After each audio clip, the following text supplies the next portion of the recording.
Welcome to Wellspring on the Air. I'm Lindsey Steffen, a therapist at Wellspring and the host of today's show about ADHD in adults. So today I'm here with Nicole Velez-Alfonso. She's going to be sharing about ADHD and different symptoms, how it's treated. So thank you so much for being here today, Nicole. Thank you so much, Lindsey. Honestly, this is close to my heart, this topic, because I do have a son who is 12 and was diagnosed with ADHD when he was in second grade. And my husband, which is very common when our child was diagnosed, we're like, oh, you too, huh?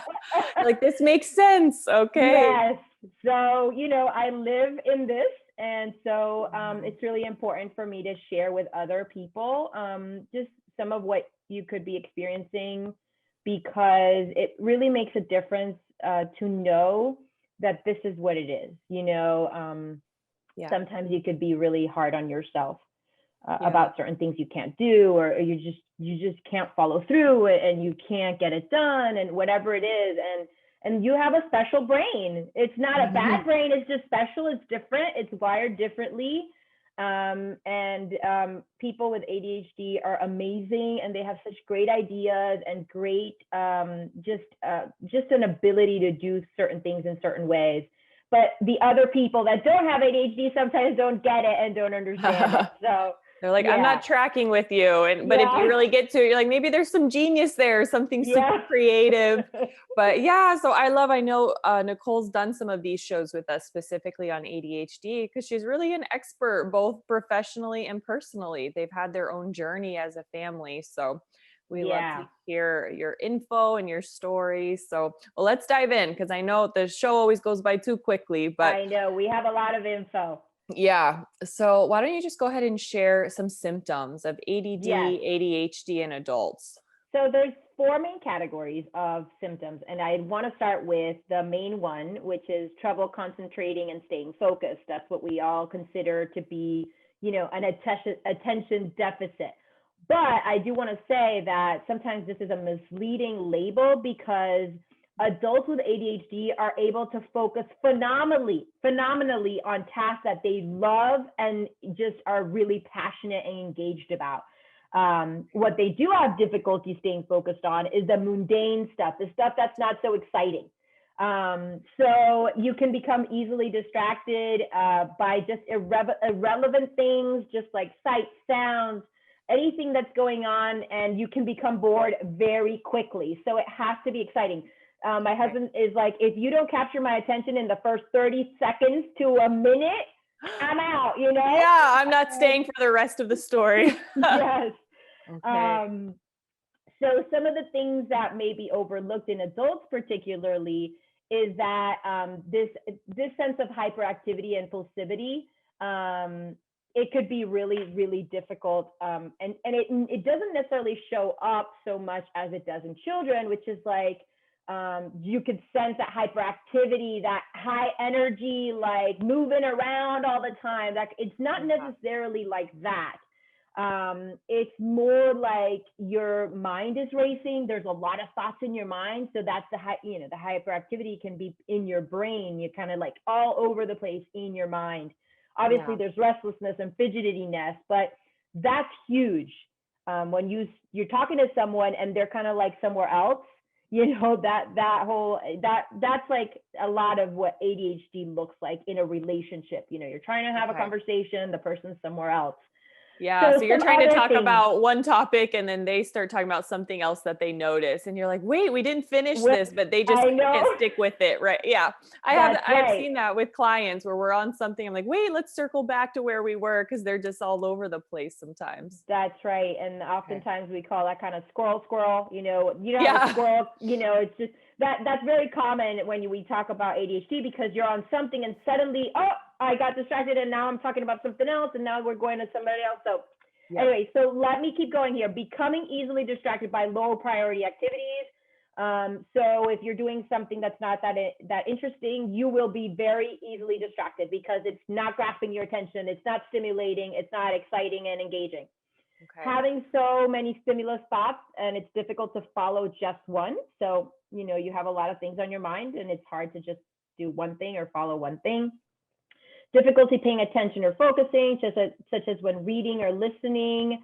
You know, some people can't really read. It just can't happen because they are not able to completely focus on. There has to be something really meaningful behind it. Like, I really have to do this because I have to, you know, learn this for school. And sometimes it's really hard, but still, I need to know this because I'm presenting. And so there has to be something really meaningful behind it. Frequently, a good motivator. Yes, huge. With our son, we have to, like, you know, give him something to work for, because that's going to make him, you know, move forward. Frequently daydreaming or zoning out without realizing, even in the middle of a conversation. So you could be talking to someone and they're out. You're like, are you with me? No. Okay. Yeah. So yeah, I can see how this could be, though, frustrating in a relationship, because it feels like you're not listening, you don't care, but really that's not the case, right? It's just that their mind is free flowing. That's huge in relationships, especially in marriages, because you really do think this person doesn't care of what I'm talking about. And the truth is that their brain is just somewhere else, and they're, you know, and so I often with Oscar, I'm like, Papa, come back to me. Yeah. Come here, you know. So I just remind him, you know, come back. And he's like, yeah, okay. You know, cause that's just the way, you know, the way it is. And I don't get resentful anymore as I used to, I want to say, because now I get it. Like, now I understand. It's not personal. Exactly. Struggling to complete tasks, even ones that are simple, tendency to overlook details, leading to errors and incomplete work, poor listening skills, hard time remembering conversations and following directions, and getting quickly bored and seeking out new stimulation experiences. So, yes. this is more I know that there's kind of actually another side of the coin that people don't think of with ADHD, but this is more the inattention, not, you know, struggling with concentration or staying on one task. But what about the piece of hyperfocus? Our audience might not be as familiar with that. So, you know, you probably know that people with ADHD have trouble focusing, but they are fantastic at super focusing on the things that they love and the things that are really rewarding to them. So this is somewhat paradoxical in a way, because they do not so good at focusing on certain things, but on things that they really love, they're super good. Sometimes overly, like, that's why the hyper is in before focus, because it's really intense. It's really in there, you know. And the reason they do that is because they really want to tune out the chaos. It's like that place where they can finally just be on one thing, and there's not like tons of things in their mind. Okay.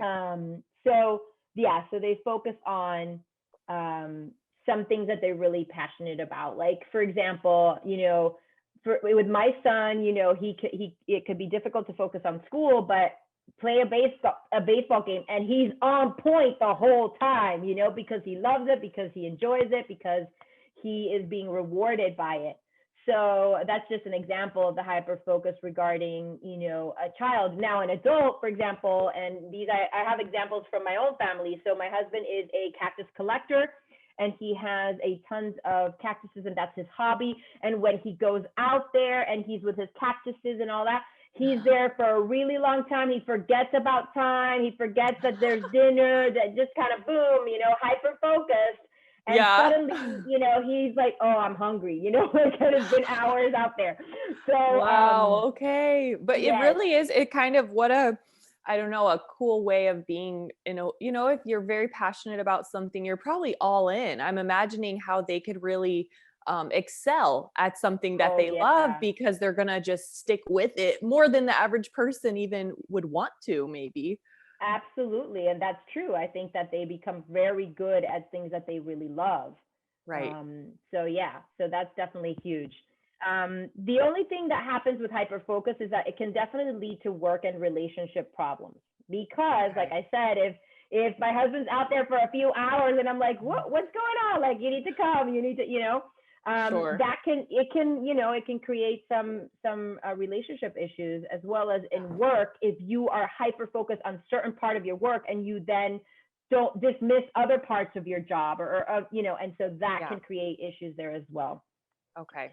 Okay, the second point is disorganization and forgetfulness.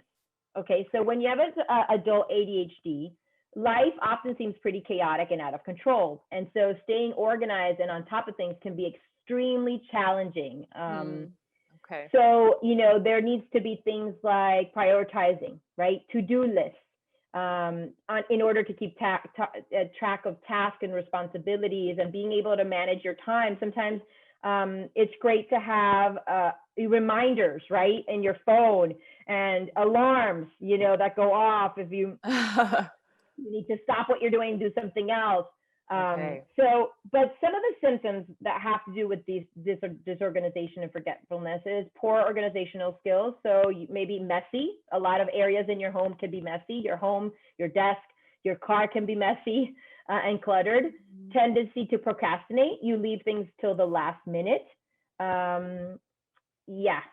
Okay. You're relating how you're remembering. Like my son telling me that he only needs one day to study. I'm like, try that and see how that works. And then, because they also learn at their own time and their own way. Like, you could tell them 300 times, like, this is what you should do, but they're going to learn by experience.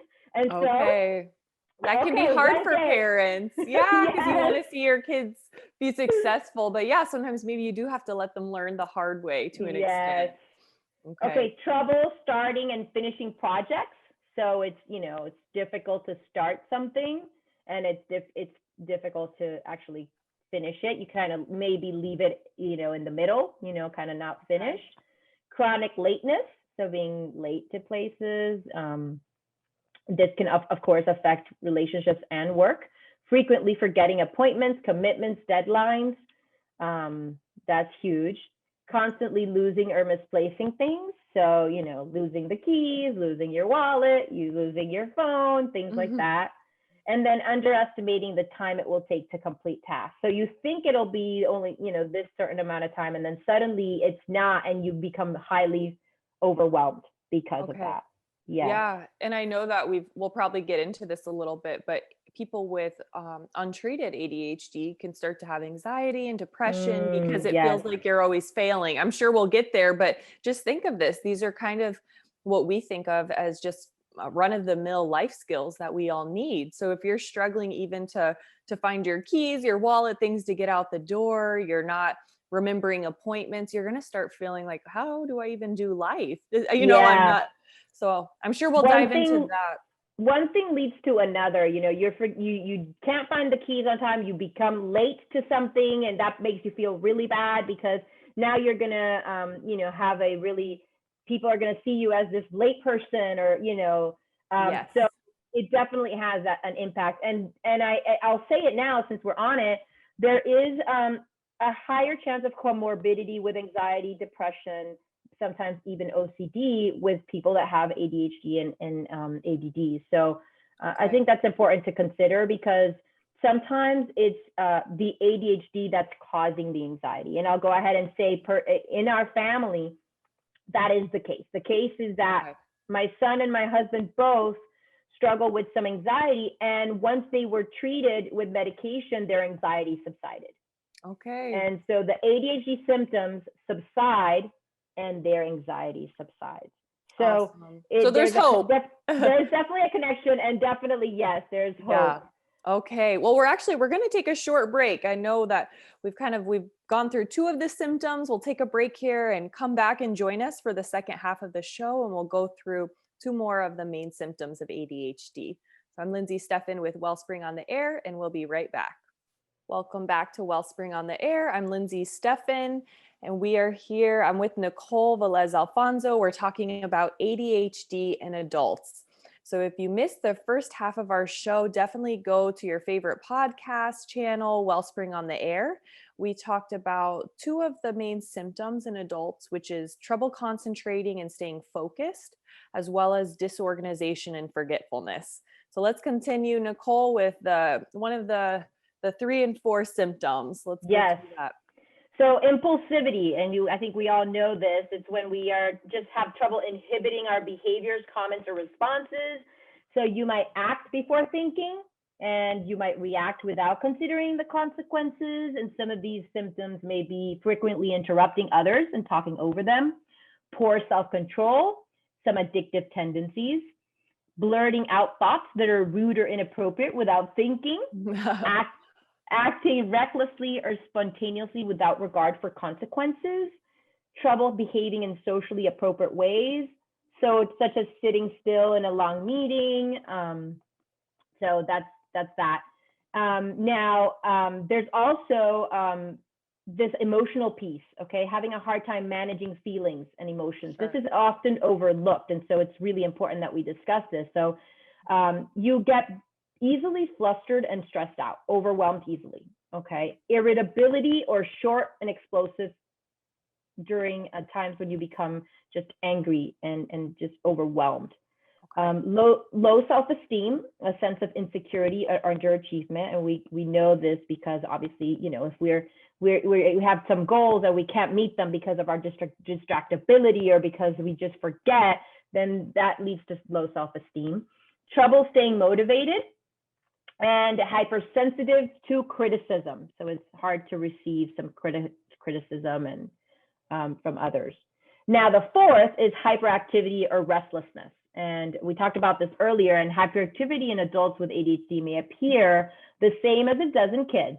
You may be highly energetic and perpetually on the go as if driven by a motor.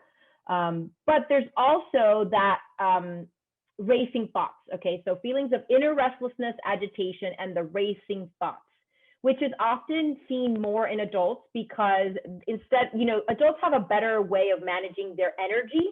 They know what's appropriate, what's inappropriate in settings, but the racing thoughts is something you don't see, but it's still hyperactive. Okay. Right. So there's still chaos inside internally, even if you're not externally showing it or behaving in a certain way. Correct. And then getting bored easily, craving excitement, tendency to take risks.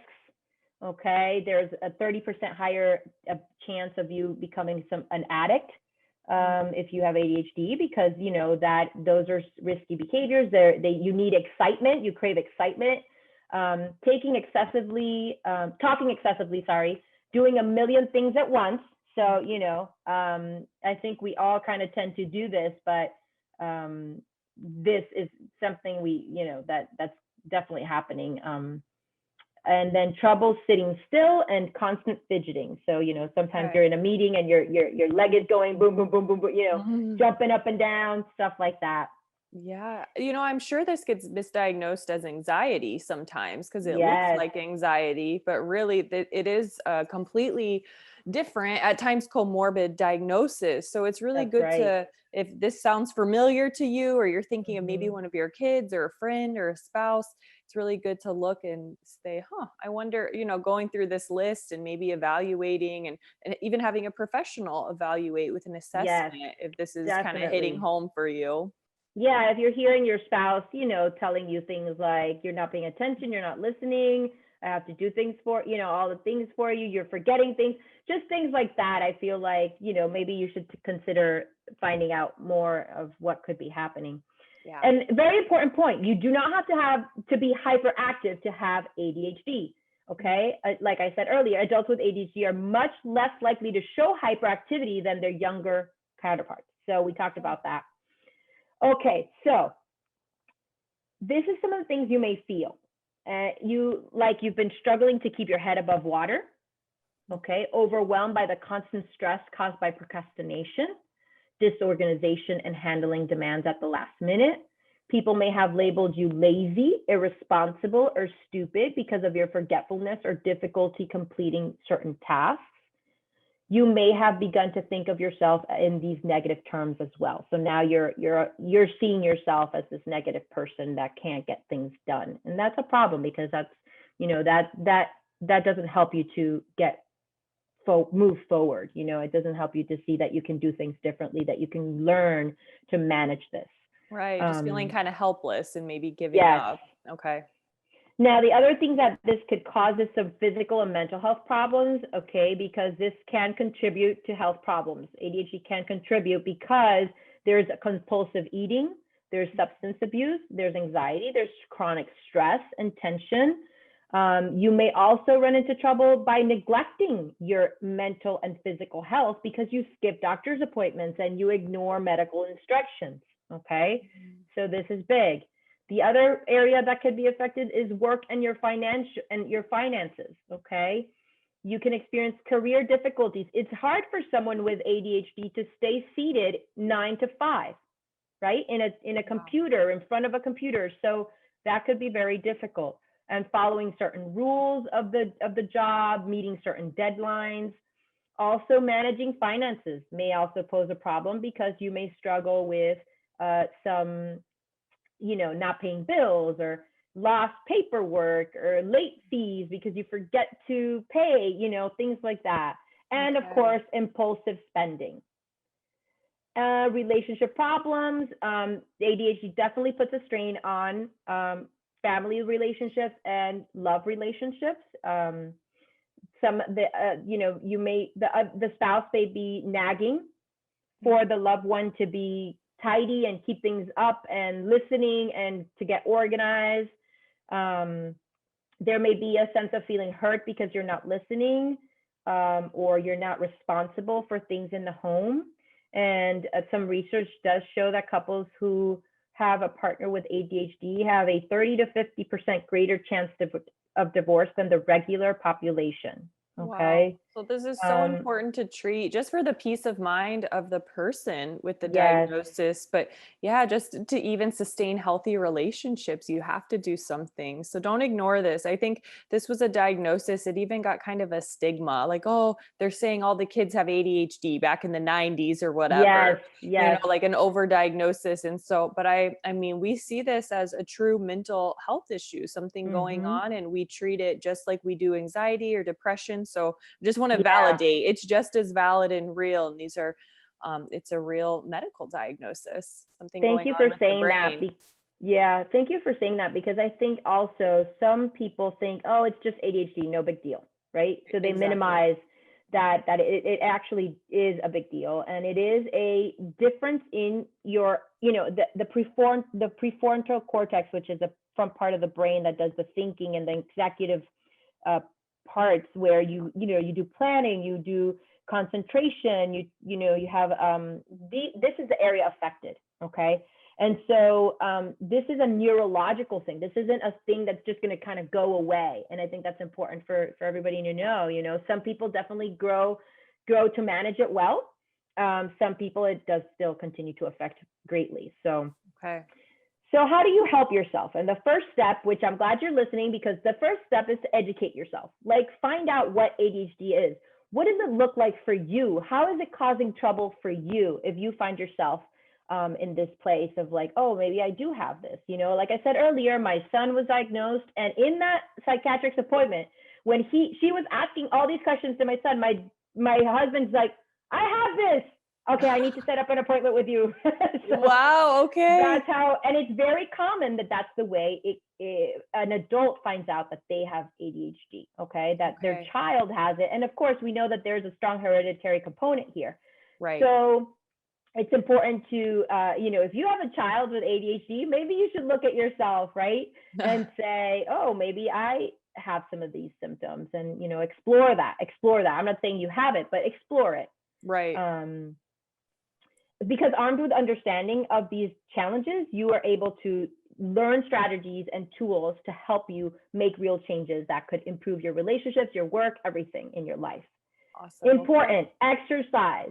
Exercise is huge. It's really like medicine. Okay. And we won't get to that right now, but it really is, because it brings blood flow through the brain. It brings, it really helps with dopamine. Okay. And so it's really good. Exercise is great. You can release the energy that you have kind of bottled up, and it allows you to think clearer. Awesome. Eating a wide variety of healthy foods, limiting the sugary foods, because those will cause mood swings. Okay, I didn't know. And that's for everyone, by the way, but more for those with ADHD, because you can become highly sensitive to these things. Okay. So Yes. it's even more of an impact. Wow. Yes.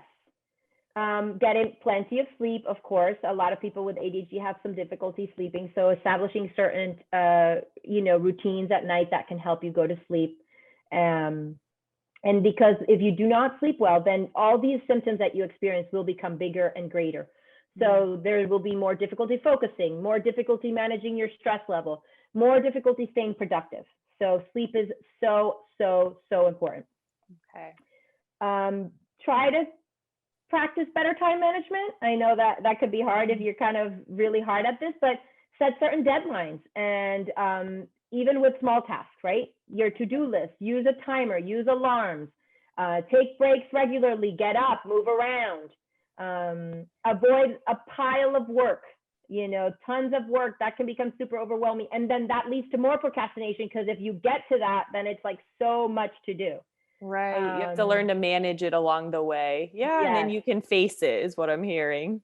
Yes. Work on your relationships, schedule activities with friends, keep engaged, stay vigilant in conversations, and listen when others are speaking, and try not to speak or text or email at the same time. And cultivate relationships with people who are sympathetic and understanding of your struggle with ADHD. Sometimes educate your friends a little bit. Hey, I do suffer from ADHD. If I'm not listening, just tell me, hey, come back to me, or something that, you could let them know that, you are, you struggle with this. Create a supportive work environment, again, make use of those lists, maybe color code things in your calendar, reminders, certain rituals could be helpful, that structure of having certain habits. And then practice some mindfulness. I know this could be really, really difficult for people with ADHD, but that does help your mind to calm down and gain more control over your own emotions. Awesome. Start short, start sweet, short and sweet, and maybe you could grow with that. Awesome. And if anything, sorry, I know we're out of time, right? Yeah, I was going to say we're out of time. So fit in. I know you have a couple resources to give our audience. Yes, resources. Okay, guys. So to learn more about this, there is certain organizations, CHADD.org. It's CHADD.org. It stands for Children and Adults with ADHD.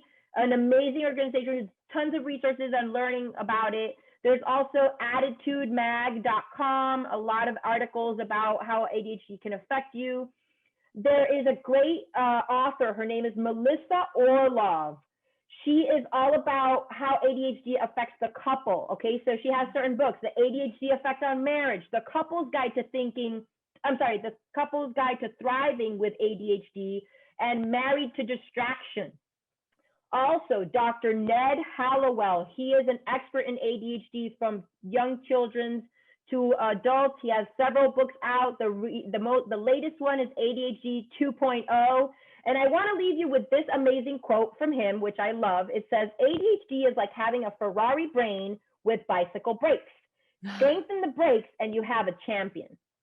So I love that. We can all be champions. Yes. So a lot of hope, and even starting to see it eventually as an asset and a cool part of you that helps you do things that others can't do. It's a superpower. It really is. Well, thank you so much, Nicole, for joining us today and educating us on all of this. Again, listeners, if you joined the program midstream, you can find the show and others on our podcast. Wellspring on the Air is the podcast channel, or you can go to our blog on wellspringmiami.org. The title of today's show was ADHD in Adults. Reach out to us if you want to drop us a comment or question. You can email us at ontheair@wellspringmiami.org. It's time to wrap up. This is Lindsey Steffen with Wellspring on the Air, because hearts and minds matter.